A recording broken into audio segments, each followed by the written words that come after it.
Eu não sou mais. Bendito seja o nome do Senhor.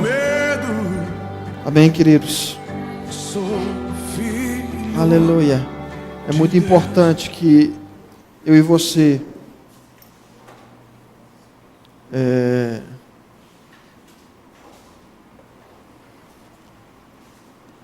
saibamos e possamos perceber qual é a onda, a nota do Espírito. Amém. A onda do Espírito. Amém. Sabe o que é um bom surfista? Você sabe o que faz um bom surfista? Amém? O bom surfista, querido, ele é aquele que percebe a melhor onda. Ele não cria onda. Ele não tem o poder de dar força à onda, aumentar o tamanho da onda. Tudo que ele faz é estar ali, estar no ponto, para perceber quando a onda vir. E quando ele percebe, amém? Quando ele percebe a onda, tudo que ele tem que fazer é dar aquelas primeiras braçadas, subir na prancha e deslizar e dar o show. Concorda comigo? Você está entendendo?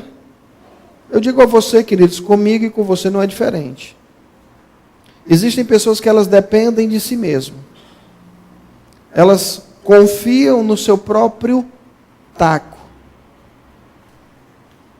Elas dependem única e exclusivamente de si. Mas eu digo uma coisa para você. Da mesma forma como um surfista precisa perceber a onda, ou a melhor onda, eu e você também devemos perceber qual é a onda que o Espírito está soprando. E mergulhar junto. Entrar junto. Amém?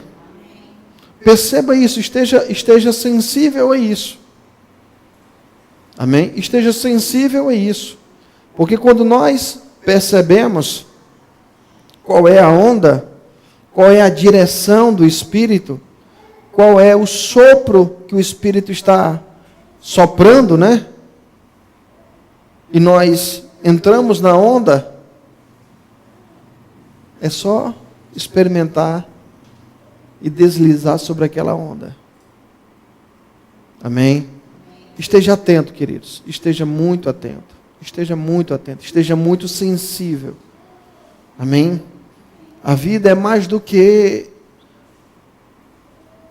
o que nós estamos muitas vezes acostumados. Amém? Olha para o teu vizinho e diga assim: a vida não precisa ser tão dura. Você entendeu o que eu disse? Não, né? Entendeu não, né?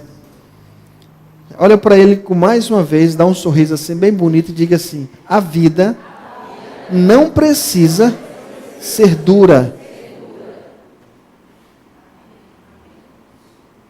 Amém?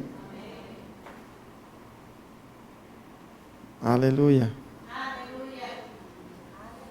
Mas a Bíblia diz que comerás do suor do teu rosto. Aquilo, queridos, não é uma bênção. Aquilo é uma palavra de maldição. Pela desobediência do homem veio uma palavra de maldição. Comer do suor do seu próprio rosto significa que você vai depender dos seus únicos e exclusivos esforços. Mas antes daquele momento, o homem não vivia dessa forma. Ele desfrutava, ele tinha ao seu dispor vamos dizer assim, um leque muito grande do agir do Senhor em seu favor. Em Cristo nós herdamos estas coisas. Amém? Aleluia. Diga, a vida pode ser leve. Você está entendendo, queridos? É o que a Bíblia diz. Salmo 127 diz: se o Senhor não guardar a cidade, em vão vigia o sentinela. Não é assim? Inútil será levantar cedo, dormir tarde e comer do pão que penosamente granjeaste, porque aos seus amados ele dá enquanto dormem.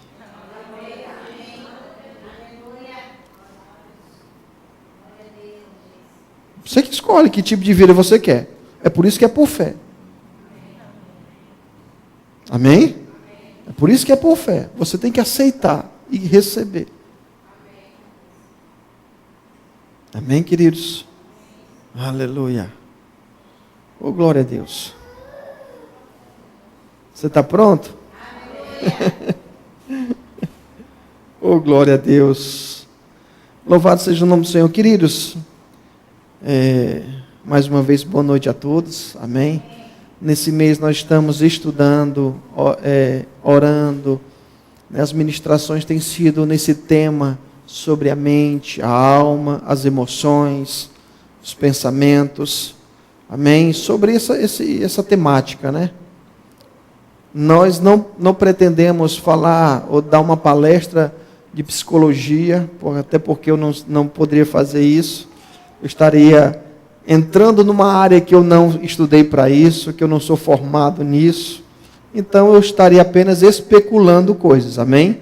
Quem tem autoridade para falar é quem estudou e se formou para isso, né? Por isso tem a Shirley, tem a Graziela, não está aqui, mas elas podem, né, lhe ajudar nesse ponto de forma perfeita. Eu não. Agora, o que eu entendo, não é o que a palavra me apresenta. Amém? O que a palavra me diz. E é sobre isso que eu quero, me proponho a fazer. É tentar encontrar na palavra resposta para essa situação. Amém? No primeiro culto nós falamos sobre essa reconstrução do altar. Então, nem sempre as nossas emoções elas estarão favoráveis. Elas estarão nos conduzindo para um lugar que nós mesmos queremos. Não é? Um dos textos que nós estudamos foi quando Jesus estava no Getsemane e ele disse: se eu puder, se for possível, afasta de mim este cálice, mas não seja feito o que eu quero, mas o que tu queres. Então vai ter vezes que você vai ter que decidir pelo Senhor, querendo ou não querendo, tendo muita vontade de fazer ou não tendo vontade de fazer. Existe, hoje no Novo Testamento, existe sacrifício sim. A Bíblia fala sobre um dos sacrifícios que existe no Novo Testamento, é um sacrifício de louvor. Então nem sempre você vai ter vontade de louvar, nem sempre você vai ter vontade de cantar, nem sempre as tuas emoções vão estar favoráveis para você adorar o Senhor, mas você vai ter que se levantar e dizer assim: eu vou cantar, eu vou adorar o Senhor. Amém? Nós falamos também no outro domingo sobre domínio próprio. Amém? Sobre a questão do domínio próprio. Então, a cada domingo nós temos abordado um assunto que diz respeito a esse universo. E hoje eu não quero ser diferente, quero continuar falando sobre isso. E eu quero hoje poder falar sobre transformação, mudança. Você acredita que é possível? Eu não estou falando se você conhece sobre transformação. Se você tem conhecimento, eu estou falando de experimentar mesmo transformação. Alguma coisa na tua vida, não é, que precisa ser mudada. Amém? A Bíblia diz que nós recebemos como herança um legado dos nossos pais. Nós somos resultado do ambiente que vivemos. Nós fomos criados num ambiente e nós fomos construídos. Porque quando o ser humano ele nasce, ele não vem com as características que ele tem. Amém? Você concorda comigo? Quando um bebezinho nasce, ele não vem com as características que hoje eles têm. Amém? Então hoje eu e você, nós somos o resultado de uma herança cultural, espiritual, nós herdamos na nossa vida. Tanto é que a Bíblia diz em Provérbios que eu devo ensinar o meu filho no caminho Porque se eu ensinar o meu filho no caminho, quando ele for velho, ele não vai se desviar. Então, existe sim um treinamento, um aprendizado. Existe sim, nós não chegamos aqui prontos. E é importante que eu e você queiramos, né, aprender, a crescer, a entender mais, a conhecer mais. Porque se nós tivermos essa abertura, nós não permaneceremos o mesmo. Mas se nós estivermos apenas como espectadores, tudo que nós iremos alcançar será conhecimento, informação. Mas a informação que a palavra propõe, queridos, é uma informação que produz uma mudança. Amém? Nós olhamos para a palavra e você há de ouvir, né, concordar comigo que Deus ele não chamou, até mesmo os discípulos de Jesus, não foram os mais, aos olhos humanos, os mais capazes da época. Jesus, quando foi chamar os seus discípulos, ele não foi ao sinédrio, Jesus não foi à sinagoga, Jesus chamou um cobrador de imposto, amém? Chamou um pescador, e dentre esses discípulos tinha até um ladrão. Então, imagine só que qualidade de gente. Você está entendendo, queridos? Mas o que aconteceu? Quando Jesus terminou o tempo com aqueles discípulos, eles não eram mais os mesmos. Sim ou não? Amém? E isso é importante. E é nisso que eu e você precisamos desejar. Essa mudança. Essa transformação. Porque nós não somos hoje o que poderíamos ser. Você concorda comigo? Ainda existe muita coisa para nós alcançarmos em Deus. A Bíblia fala sobre uma medida da estatura do varão perfeito. Ele diz até que todos nós, em Efésios 4, Paulo falando sobre os dons ministeriais, ele diz o porquê dos dons ministeriais, ele diz, tendo vista o aperfeiçoamento dos santos. Olha só, o aperfeiçoamento dos santos, para o desempenho do seu serviço, até que todos nós cheguemos à medida da estatura de Cristo. O varão perfeito, ou seja, até que eu e você sejamos como Jesus era. Então, queridos, o Evangelho é mudança. O Evangelho, ele passa, tem um início, mas durante toda a nossa vida, você e eu precisamos entender que nós não podemos ser mais como éramos ontem, como éramos o mês passado, como éramos o ano passado. Se nós continuamos sendo as mesmas pessoas que éramos anteriormente, tem alguma coisa errada. Talvez o que você ou eu estejamos vivendo não é o Evangelho, é apenas uma religião. Porque o Evangelho, ele promove pessoas, ele produz pessoas, ele pega pessoas das mais diversas situações e transforma, e muda essa pessoa. Amém? Então eu quero que você tenha fome por mudança, eu quero que você tenha desejo por mudança, eu quero que você possa desejar, crescer, melhorar, e muitas vezes não ficar naquela defensiva, eu não, sim, você sim. Muitas vezes essas pessoas que muito se defendem são as que mais precisam mudar. Porque elas são muito fechadas. Elas se blindam.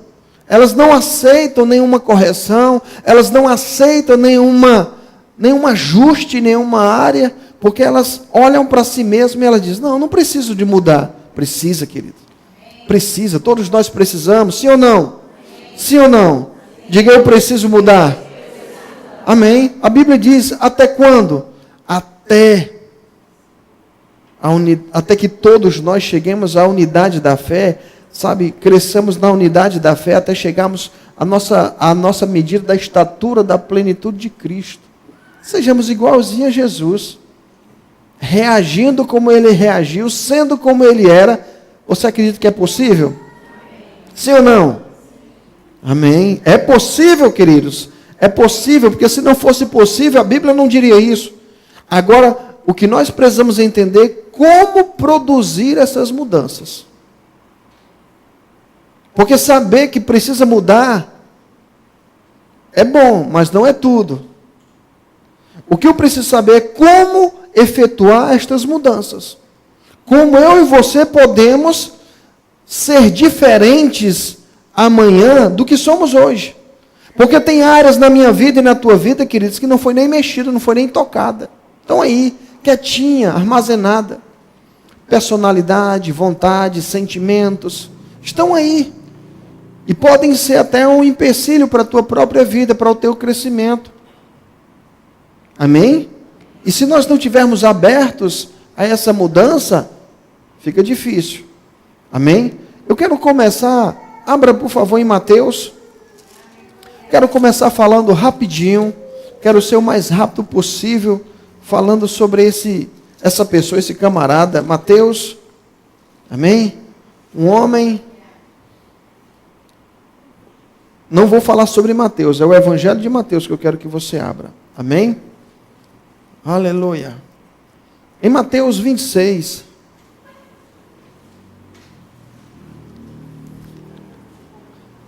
Glória a Deus.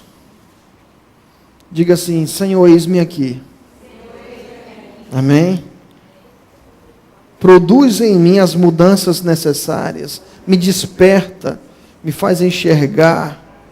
Aleluia. Não somos nós, queridos, que devemos identificar. É o Espírito Santo quem vai nos mostrar. Porque às vezes você olha e diz: rapaz, eu preciso melhorar nessa área.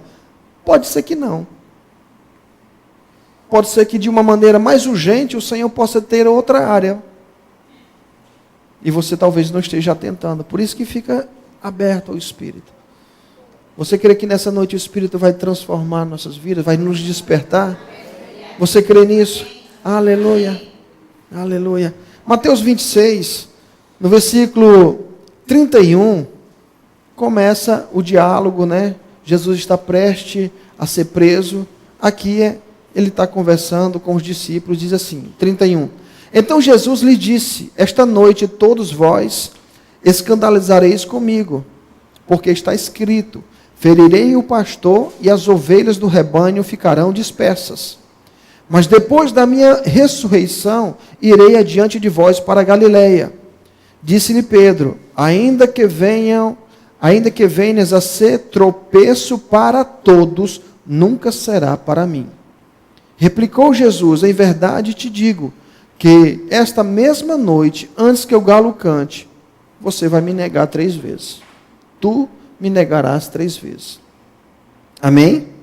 Então, não é a única passagem.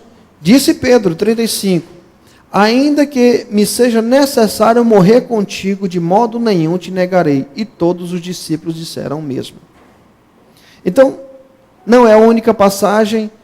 Poderíamos ler outras passagens onde Pedro ele afirma com muita veemência: eu morro contigo, mas eu não te nego.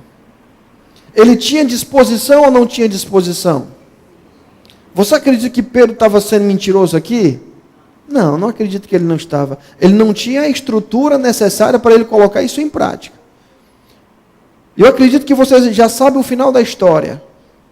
Qual foi o resultado final? Quem foi realmente que estava com razão? Jesus ou Pedro? Jesus, né? Pedro acabou negando Jesus. E olha só, eu não vou ler, depois você pode procurar. Quando Jesus é preso, e a Bíblia diz que os discípulos começaram a seguir de longe, né? E Pedro também estava seguindo a Jesus de longe. E a Bíblia fala que veio uma criada e disse: tu és o discípulo dele. Ele disse: não. Depois outra criada. Então as pessoas que vieram até Pedro, dizendo que Pedro era um dos discípulos, não foram nenhuma autoridade. Foram pessoas comuns, né? Então não foi nenhuma autoridade, foi uma pessoa comum. E essas pessoas diziam: tu estavas com ele. E por 3 vezes ele disse que não. Por 3 vezes ele disse que não. Queridos, agora eu quero, para a gente ganhar bastante tempo, depois você pode ler com mais calma, tem outras passagens. Eu quero agora que você vá para Atos, por favor. Atos. Aleluia.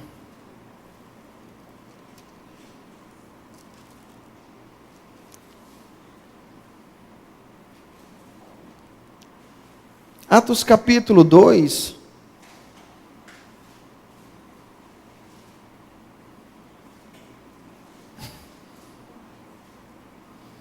Amém? Atos capítulo 2, versículo 14. O Espírito Santo desce, o povo começa a falar em outras línguas, todo mundo fica dizendo: rapaz, esse povo está embriagado.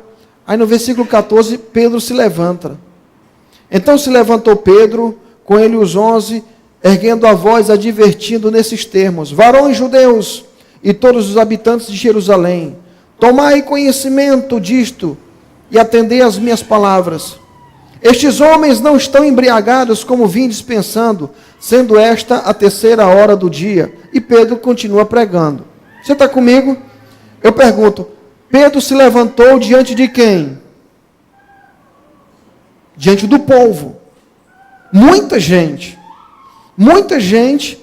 Pedro agora se levanta diante dessas pessoas.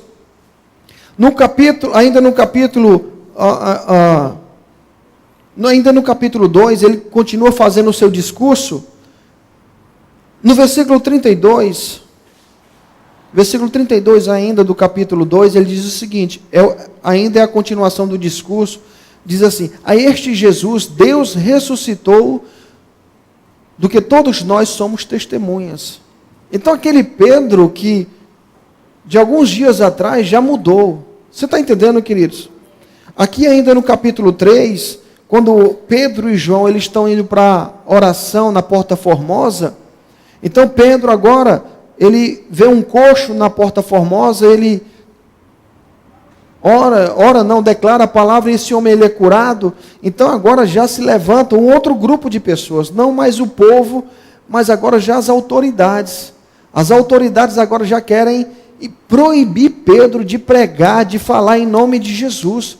Eles foram presos e foram ameaçados, dizendo: vocês estão proibidos de pregar, de falar em nome de Jesus, de dizer qualquer coisa desse nome, porque eles operaram um milagre, né?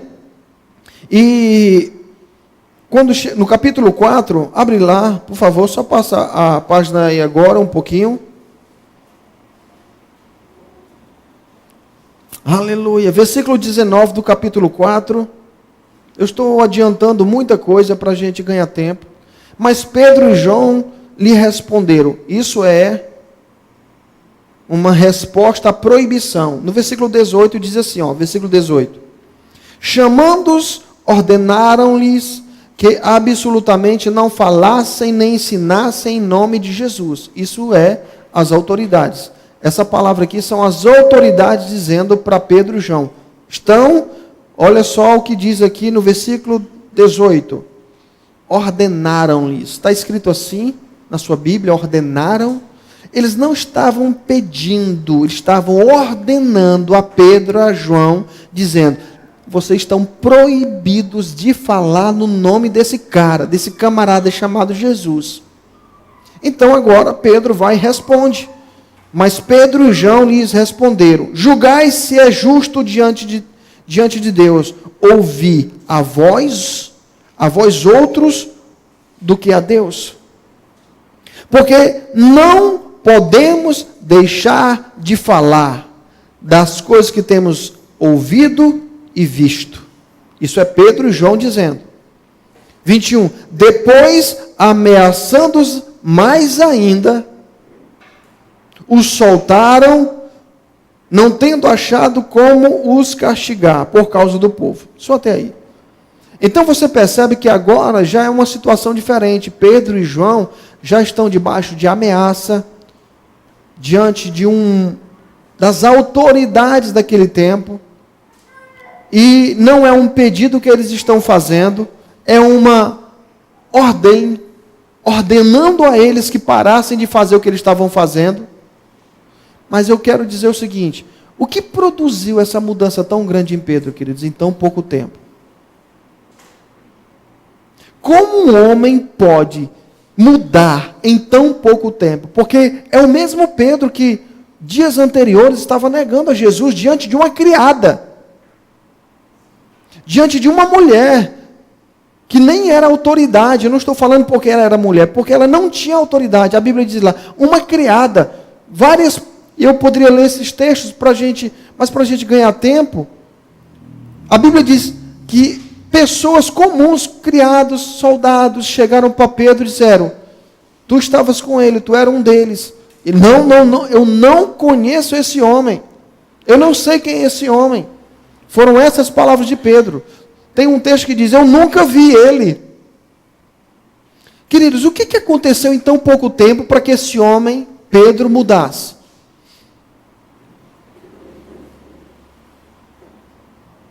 Você está entendendo? O que aconteceu no intervalo, nesse intervalo? Amém? O que aconteceu nesse intervalo? Amém? Porque nós podemos ver que é um Pedro antes e um Pedro depois. Aqui mesmo diante das autoridades, ele tem toda a firmeza. Enfrenta as autoridades dizendo o seguinte: julguem isso se é justo obedecer a vocês ou a Deus. E ele diz, terminando o versículo 29, termina o versículo 20, porque nós não podemos deixar de falar. O que aconteceu, queridos, na vida desse homem? Amém? Mudanças acontecem. Mudanças acontecem. A primeira coisa para saber, você quer realmente mudar? Saber que existe alguma necessidade na nossa vida que precisa de um ajuste é uma coisa, agora querer mudar é outra coisa. Muitas pessoas elas não mudam, queridos, porque no fundo elas não querem mudar. Elas preferem ser as mesmas pessoas. Elas querem permanecer do mesmo jeito. Elas não querem mudar. Amém? Porque mudanças acontecem. Eu citei os discípulos de Jesus, nenhum deles foram pessoas cultas, instruídas. Nenhum dos discípulos de Jesus foi lá no Sinédrio, na sinagoga, e disse, rapaz, quem é o melhor aluno que você tem aí? Né? Nós vemos Paulo foi instruído aos pés de Gamaliel. Gamaliel era uma das autoridades da época. Mas os discípulos de Jesus, com respeito a antes de Paulo, foram pessoas comuns. Pessoas que têm fragilidades. Pessoas que têm, você vê Jesus corrigindo os discípulos. Você vê Jesus repreendendo a eles muitas vezes.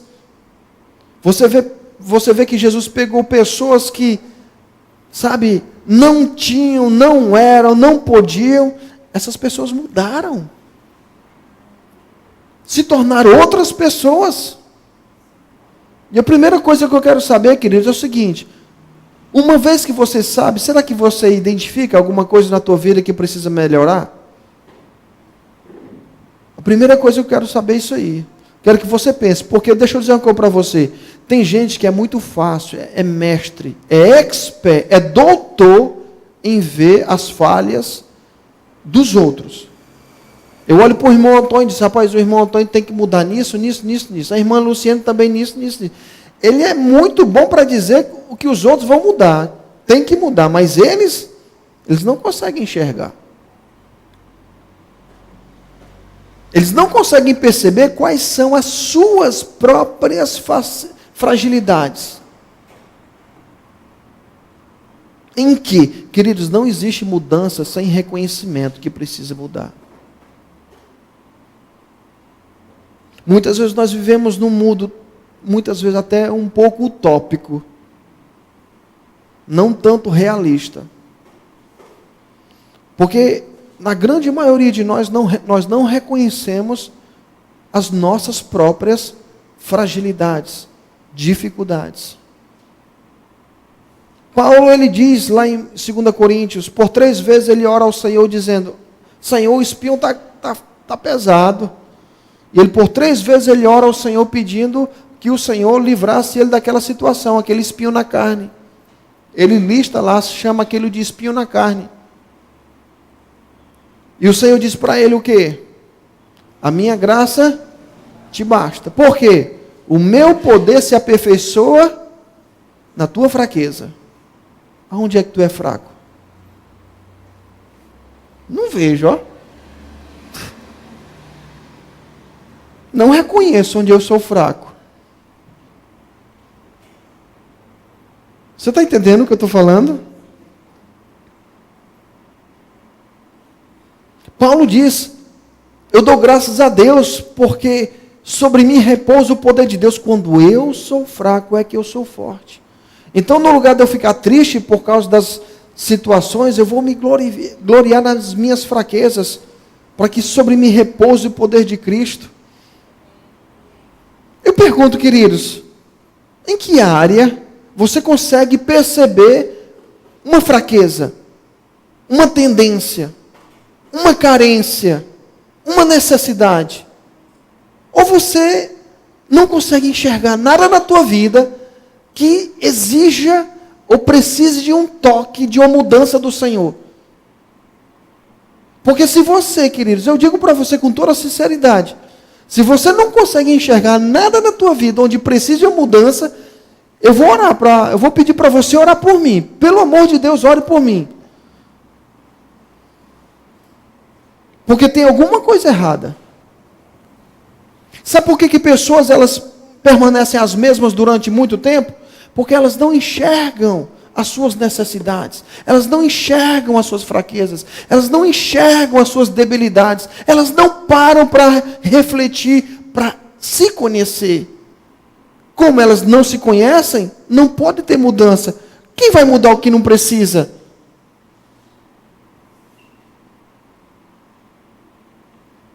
Amém? É um grande número de pessoas, queridos, que não enxergam isso. Elas não enxergam. E muitas vezes, tudo da vida delas é justificativa.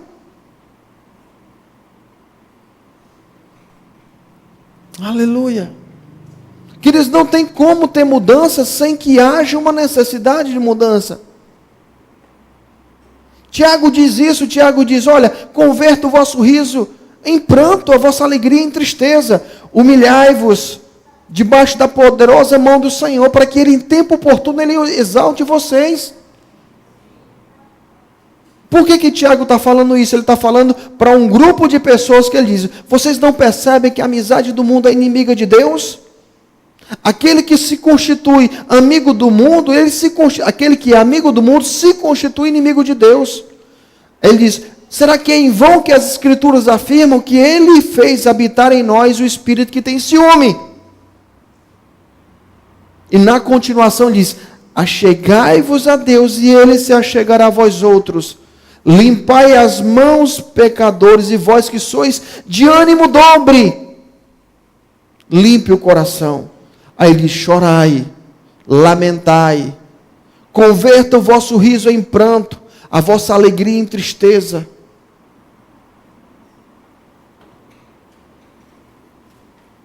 Aleluia. Que todos nós precisamos de mudança, isso é verdade. Você admitindo ou não. Você consciente disso ou não. Eu e você precisamos. Necessitamos. A questão é que alguns não enxergam. Alguns não reconhecem. E porque não reconhecem, não se achegam diante do Senhor. Porque não se achegam diante do Senhor, não são transformados. Porque a mudança acontece, querido, não porque você se esforça para isso somente, mas porque Deus vem e intervém naquela situação. Pedro mudou, ele era um homem de uma forma e mudou, não foi porque Pedro passou por um processo mental, foi porque Deus entrou em cena. Ele não tinha nascido de novo. A Bíblia diz que quando Jesus ressuscita dos mortos, Ele sopra o Espírito e diz, recebei o Espírito Santo. Pedro já não era a mesma pessoa. Então, houve uma mudança no espírito dele. Em consequência, aquela mudança afetou a mente, a alma, as emoções dele. Ele já não era a mesma pessoa. Mas se você for reconhecer, queridos, se você for ver, a Bíblia diz que Pedro, depois que ele nega Jesus, ele chorou amargamente. Ele reconheceu a miséria, a podridão. Ele reconheceu: Senhor, eu não posso ser assim. Eu disse que não te trairia e acabei te traindo. Queridos, quantas vezes nós estamos justificando erros e pecados? Quantas vezes somos fofoqueiros, mentirosos e estamos justificando? Como pode haver mudança se tudo que fazemos é justificar? Como? Como pode haver mudanças se tudo que fazemos é justificar?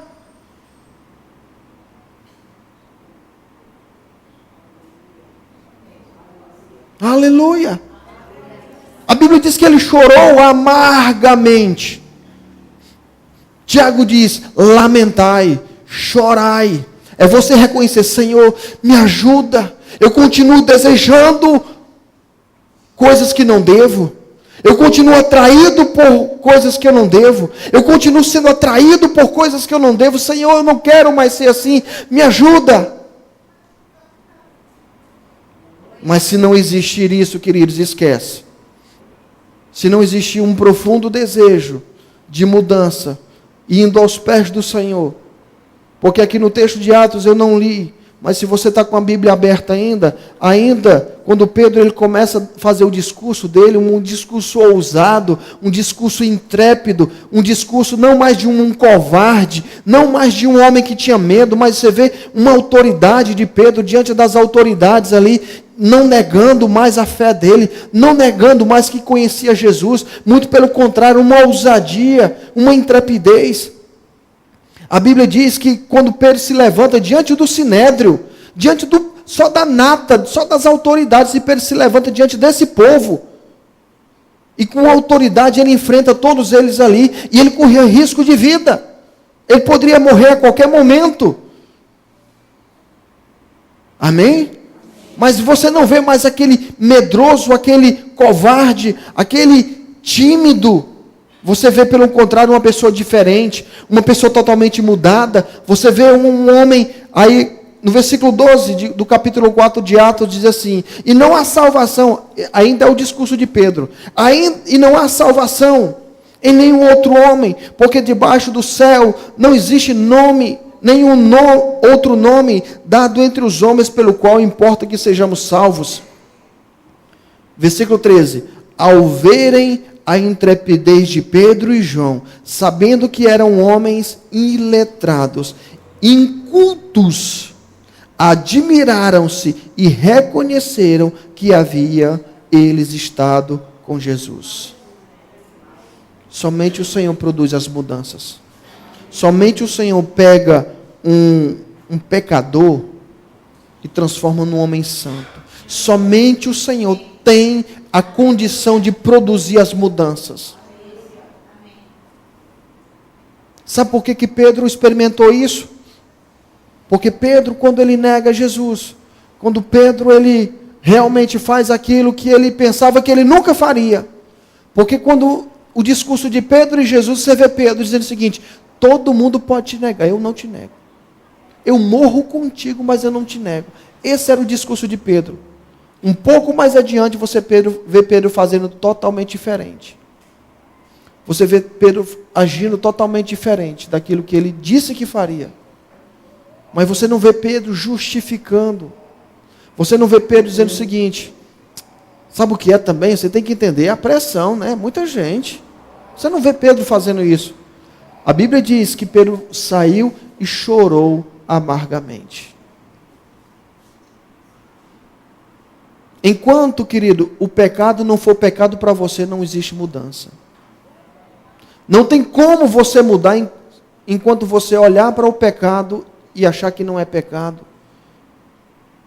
Você olha para o que a palavra condena, mas você diz: não, peraí, não é bem assim, isso aqui é no tempo antigo, agora é uma modernidade, as coisas são diferentes. Isso é um exagero, nunca é exagero. Pecado sempre vai ser pecado, e sempre será pecado. E não é uma questão de cultura, de tempos modernos. Não existe nada disso. Amém? Amém. Aleluia. Eu preciso olhar e encarar a mudança como necessidade. A Bíblia diz que Deus responde, supre necessidades. Quais são as necessidades que muitas vezes a gente encara? Às vezes as necessidades que a gente encara é comida, bebida. E uma mudança não é uma necessidade? Será que não é uma necessidade? Mudar, ser uma pessoa diferente? Tentar se esforçar, mas não conseguir mudar?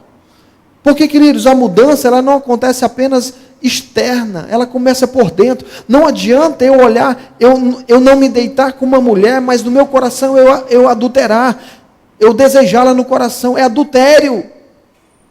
Eu posso não me deitar com ela, mas se no meu coração eu desejo ela, diante de Deus isso é adultério. Então não adianta você, por exemplo, não. Eu conheci pessoas, homens, que não podiam passar uma mulher na rua, que ele despia as mulheres com os olhos. Na mente dele, a mulher estava despida. Ou seja, por dentro existia uma verdadeira podridão. Mas, enquanto a pessoa não encarar isso como uma necessidade de mudança, Deus não vai intervir. Tem pessoas que elas têm dificuldade em vários aspectos da vida. Tem pessoas que elas carecem de mudança em várias situações da vida. Tem pessoas que são avarentas. Tem pessoas que são avarentas demais. Tem pessoas que têm amor pelo dinheiro, sim. Sabe, tem apego às coisas, sim. Tem. Mas enquanto essa pessoa não olhar para isso como uma necessidade de mudança e dizer, e chegar diante do Senhor, Senhor, eu tentei mudar, mas não consegui. Senhor, eu tentei ser diferente, mas não consegui. É mais forte do que eu, é maior do que eu. Não consigo, sabe, deixar de desejar estas coisas. Enquanto essa pessoa não tiver uma atitude como essa, ela vai continuar sendo a mesma pessoa.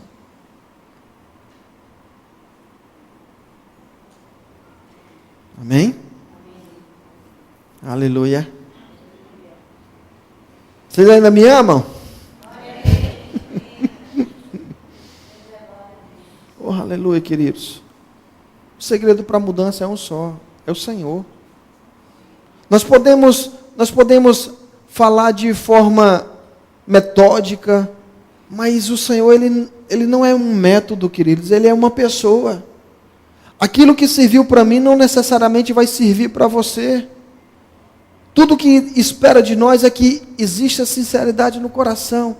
Senhor, me ajuda, eu não quero ser mais o mesmo. E aquilo ser verdade. A Bíblia diz que Deus não despreza um coração quebrantado e contrito. O Senhor não despreza um coração quebrantado e contrito.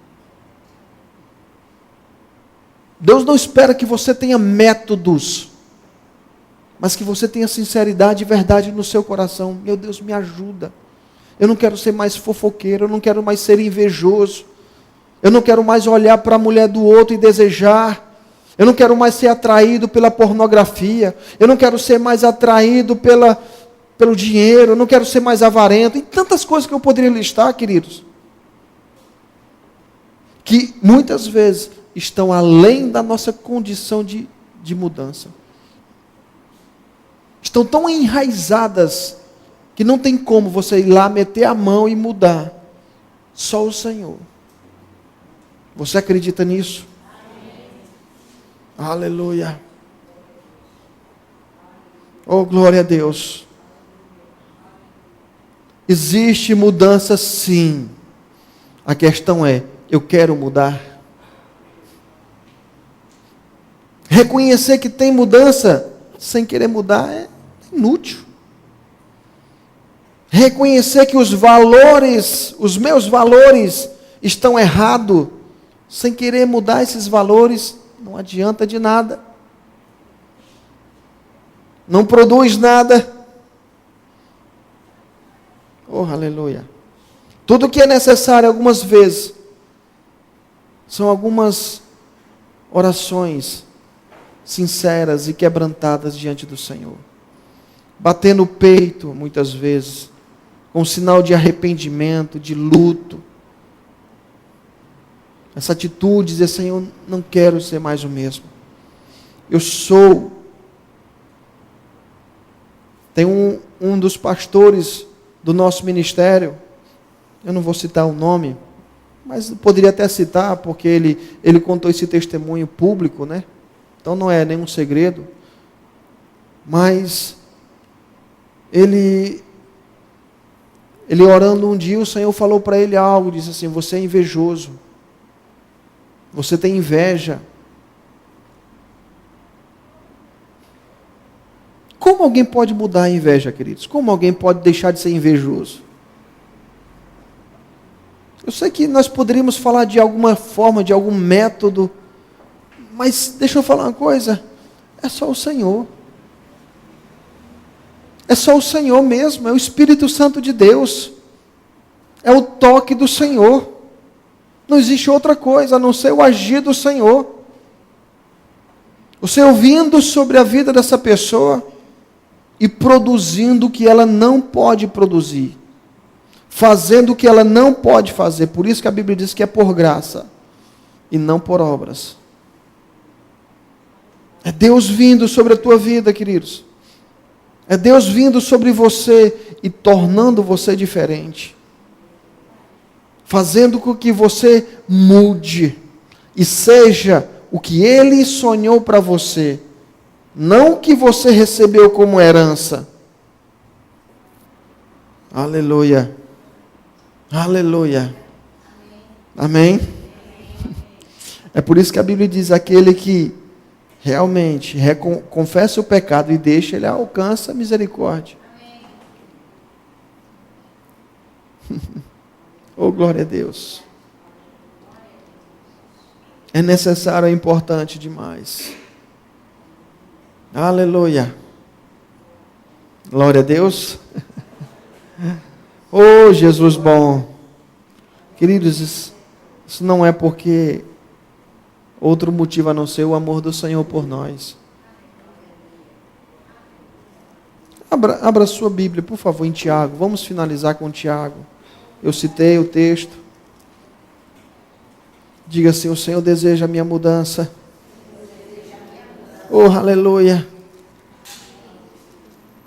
Aí outra pergunta: você reconhece, queridos, áreas da tua vida que precisam de mudança?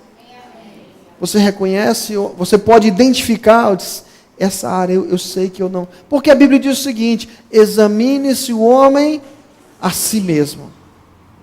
É o que a Bíblia diz: examine-se o homem a si mesmo.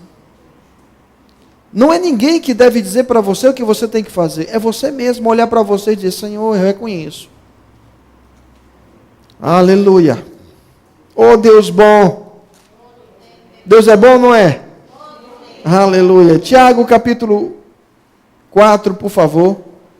Eu estou em Pedro. Não ia encontrar nunca, eu estou em Pedro.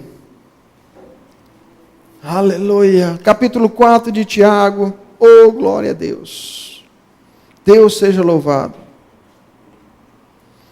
Bendito seja o nome do Senhor que nos ama tanto. Amém, meu querido? Versículo 1 diz assim: de onde procedem guerras e contendas que há entre vós? De onde, senão nos prazeres que militam na vossa carne? Cobiçais e nada tendes, matais, invejais e nada podeis obter, viveis a lutar e fazer guerra, nada tendes porque não pedis, pedis, mas não recebeis, porque pedis mal, para esbanjar nos vossos próprios prazeres. Infiéis, não compreendeis que a amizade do mundo é inimiga de Deus? Aquele, pois, que quiser ser amigo do mundo, constitui-se inimigo de Deus. Ou supondes que em vão afirma a Escritura: é com ciúme que por nós anseia o Espírito que Ele fez habitar em nós. Antes Ele dá maior graça, pelo que diz: Deus resiste aos soberbos, mas dá graça aos humildes. Você sabe o que é soberba, querido? Um dos aspectos da soberba, uma das formas de soberba, não é só a pessoa que auto se promove. Eu sou melhor, eu sou soberbo mesmo, eu sou o cara. Soberba, muitas vezes, ele pode ser caracterizado por uma pessoa fechada, uma pessoa que se fecha. Ela simplesmente se fecha. Ela sabe que precisa, mas ela fechou-se. Isso é orgulho, isso é soberba. A Bíblia diz que ele dá graça aos humildes. Humildes não é pobre, amém? Humilde não é pobreza. Eu sei que isso muitas vezes é quase um sinônimo, né? Fulano de tal é tão humilde, ele mora numa casa tão humilde, significando dizer o quê? Que fulano de tal é tão pobre. Mas humildade não tem nada a ver com pobreza. Humildade é alguém com um coração ensinável. Então o fulano de tal, ele pode ser pobre, pobre de marré, e ser orgulhoso, orgulhoso de marré descer. Humildade não tem nada a ver com pobreza. Alguém pode ser rico e humilde, como também pode ser pobre e orgulhoso. Humildade é um coração ensinável, é alguém que está disposto, e a Bíblia diz que Deus concede graça ao humilde, mas resiste ao soberbo. Sabe o que é graça? Eu ouvi esse exemplo, eu nunca esqueci, e eu vou falar para você, algumas pessoas já me ouviram, mas você vai ouvir de novo para ficar bem gravado. Imagine você, feche os olhos, imagine uma vaca no pasto pastando. Já tem gente aqui dizendo o seguinte, lá vem de novo. Eu ouvi. Eu não ouvi, mas eu li os lábios, viu? Amém, queridos? Imagine uma vaca no pasto pastando. Imaginou uma vaca, um pasto bem verdinho? Pronto, isso não é graça. Imagine um fio desse aí, do poste de alta tensão, e um passarinho pousado lá. Imaginou? Isso também não é graça. Porque isso é do universo deles, não tem nada de espetacular. Graça é uma vaca no fio. É impossível, concorda comigo? É impossível, pelos meios naturais, uma vaca estar num fio. É impossível. É por isso que a salvação é por graça. Porque é impossível você ir para o céu sem a intervenção de Deus na tua vida. As tuas e as minhas boas obras jamais conseguiriam. Graça é Deus vindo sobre você, fazendo com que você faça o impossível acontecer. E Deus resiste ao soberbo, mas concede graça aos humildes. É Deus vindo sobre a tua vida e te enchendo de capacidade, de habilidade, de potencial, para você deixar de ser invejoso, mas você lutou tanto e não conseguiu. Mas a graça de Deus vem sobre a tua vida e você diz, eu consegui vencer a inveja, eu não sou mais. Mas não foi você, foi a graça, veio e te capacitou aquilo. Aleluia. Oh, glória a Deus. Aleluia. Deus resiste ao soberbo, mas concede graça aos humildes. 7. Sujeitai-vos, portanto, a Deus, resisti ao diabo e ele fugirá de vós.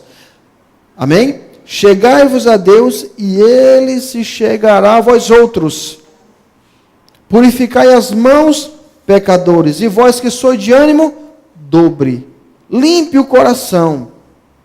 Afligi, lamentai, chorai. Converta-se o vosso riso em pranto e a vossa alegria em tristeza. Humilhai-vos na presença do Senhor e Ele vos exaltará. Glória, glória, glória ao nome do Senhor. É você, querido, sabe o que é Deus te exaltar? É você olhar para a sua vida e dizer assim, rapaz, eu era um homem preso, sei lá, deixa eu olhar aqui, sei lá, alguma coisa que você possa, e hoje eu não sou mais. É você, sabe, Deus ser exaltado na tua vida. É Deus ser glorificado na tua vida. É você poder dizer o seguinte, rapaz, glória ao nome do Senhor. Eu era e não sou mais. Eu era um pecador, hoje eu não sou mais. Eu era um viciado e hoje eu não sou mais. Eu era um dependente e hoje eu não sou mais. Eu era um escravo do pecado e hoje eu não sou mais. Existe mudança, sim. Somente o Senhor pode produzir as mudanças. Somente o Senhor. Deve existir em nós duas coisas. Uma primeira, reconhecer a mudança. E no lugar de justificar, se humilhar. Porque a Bíblia diz que Deus resiste ao soberbo e dá graça ao humilde. Ou seja, aquele que diz: Senhor, eu tentei, eu fiz todos os esforços do mundo para deixar de ser isso, eu não consegui, Senhor. Eu lutei, eu deixei, fiz tudo o que eu podia, mas eu não consegui, meu Deus. Sabe, queridos, quando eu tenho esse coração, Senhor, a graça de Deus vem. A graça, a suficiência de Deus vem. E você se levanta uma nova pessoa. Não porque você, sabe, remou e conseguiu chegar lá no ponto, mas porque o Senhor te levou. Foi a graça, a suficiência, o poder de Deus. É por isso que a Bíblia diz que pela graça nós somos salvos, mediante a fé. Não vem de vós, é dom de Deus. Salvação é mais do que ser livre do inferno.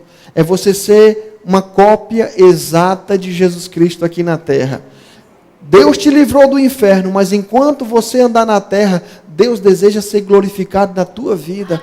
Sabe, é você olhar para as pessoas e, queridos, nós vivemos numa sociedade onde a mazela está entranhada na sociedade.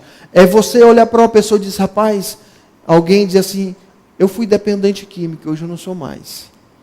Como você conseguiu? Jesus me libertou. Eu era escravo disso e hoje eu não sou mais. Eu era um mentiroso e hoje eu não sou mais. Eu era um viciado e hoje eu não sou mais. Oh, aleluia. Você vê Jesus, querido, curando as pessoas, libertando as pessoas, e muitas dessas pessoas diziam: Senhor, eu quero te seguir. Não, vá e diga o que o Senhor fez na sua vida. Não foi isso? Vá para a tua casa, vá para a sua terra, vá para os seus parentes e diga o que o Senhor fez na tua vida. Seja uma testemunha do que Deus fez na tua vida. Seja um porta-voz daquilo que Deus fez na tua vida. Aleluia, queridos, a esperança para mim e para você. Nós não precisamos ser as mesmas pessoas, não precisamos ser os mesmos, não devemos ser os mesmos, porque Deus, ele não é glorificado na doença. Deus não é glorificado quando o pecado nos domina. Deus é glorificado quando existe liberdade, quando você experimenta da liberdade, quando você deixa de ser o que você era. Então ele é glorificado na tua vida, ele é exaltado, porque ele recebe toda a glória, todo o louvor é dele. Aleluia. A pergunta é: você quer ser o mesmo ou quer ser diferente? Aleluia. Aleluia. Amém. Oh, aleluia. Vamos adorar o Senhor. Grupo de louvor, por favor. Eu não sou mais escravo do medo. Sou filho de Deus.